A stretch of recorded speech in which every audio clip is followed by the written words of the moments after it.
چیونٹی کی استقامت۔ ابو، یہ بچے کیوں بیٹھے ہیں؟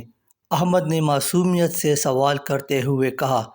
بیٹا، یہ بیچارے غریب ہیں، اب ان کو کھانا ملے گا، اس لیے یہ قطار میں بیٹھے ہوئے ہیں۔ ابو، ان کی امی ابو ان کو کھانا کیوں نہیں دیتے؟ بیٹا، یہ غریب ہیں، ان کے والدین کے پاس بھی کھانا نہیں ہے۔ 9 سال کا احمد اس طرح کے سوال کرتا رہتا تھا۔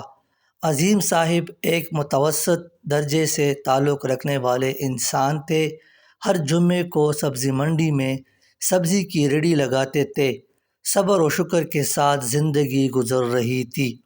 جب شام کو فارغ ہوتے تو احمد کی پڑھائی پر توجہ دیتے۔ 14 جماعت پاس تھے، مگر کہیں مناسب نوکری نہ ملنے کی وجہ سے ریڑھی لگا رہے تھے، جو کہ اچھی چل پڑی تھی۔ اب یہی ان کا روزگار تھا۔ بیٹا احمد حساس طبیعت کا مالک تھا۔ اس کے سوالات والدین کو بھی پریشانی میں مبتلا کر دیتے۔ 9ویں جماعت میں احمد نے 90% نمبر حاصل کیے تھے۔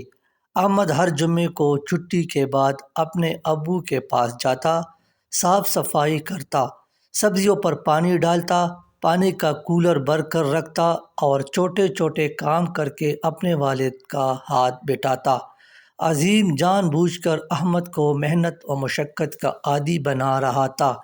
وہ سوچتا، پڑھ لکھ کر میرے ساتھ جو معاملہ ہوا ہے، اگر خدا نخواستہ احمد کے ساتھ بھی ایسا ہو تو مشقت کر کے اس کو تکلیف نہ ہو۔ پھر تقدیر نے عجیب کھیل کھیلا۔ عظیم صاحب کی ٹریفک حادثے میں موت واقع ہو گئی۔ اب گھر کا سارا بوجھ احمد کے چھوٹے کندھوں پر آ گیا۔ عظیم صاحب کی محنت اور حسن تدبیر کی وجہ سے احمد اپنے خاندان کے لیے سایہ رحمت بن گیا۔ احمد پر کی گئی محنت کام آ گئی۔ اب احمد ہر جمعے کو سبزی کی ریڑھی لگاتا، مگر پڑھائی اور کمائی دونوں ایک ساتھ احمد کے لیے مشکل تھا۔ بہن اور والدہ کے چہرے سامنے آتے ہی احمد نے یہ فیصلہ کیا کہ اب وہ پڑھائی چھوڑ دے گا، مگر امی حوصلہ دیتی کہ تم صرف جمعے کو ریڑھی لگایا کرو۔ ہر جمعے کو تقریباً 1200 روپے بچ جاتے تھے۔ امی کہتی مہینے میں 4-5 ہزار سے گزارا کر لیا کریں گے۔ اتنی کم آمدن سے گھر کا خرچ، اپنی اور بہن کی تعلیم ایک ساتھ گزارا مشکل ہوتا چلا گیا۔ احمد کو تقریباً 3 ہفتے ہوئے تھے کہ وہ اسکول نہیں گیا تھا۔ 10ویں جماعت کا داخلہ قریب تھا، مگر اس کی ہمت نہیں ہو رہی تھی۔ اب وہ جمعے کے علاوہ روزانہ شہر میں بھی اپنی ریڑھی لگاتا تھا۔ اسی طرح حسب معمول آج جب اس کی سبزی بک گئی تو اس نے چائے اور بسکٹ منگوائے۔ بسکٹ کھاتے ہوئے چند ذرات زمین پر گر گئے تو اس نے دیکھا کہ ایک چیونٹی نے اپنے جسامت سے بڑے بسکٹ کے ٹکڑے کو اٹھایا اور چیونٹی اپنی منزل کی طرف بڑھنے لگی۔ راستے میں وہ ایک لکڑی پر چڑھی اور دوسری طرف اتر گئی۔ چیونٹی کے راستے میں اس طرح رکاوٹیں آتی گئی اور وہ چیونٹی ان رکاوٹوں کو عبور کرتی گئی۔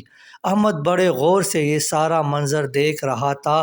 اس کی ریڑھی پر موجود چھوٹی چھوٹی چیزیں جو اس چیونٹی کے لیے بہت بڑی رکاوٹیں تھیں، وہ سب کامیابی سے پار کر گئی۔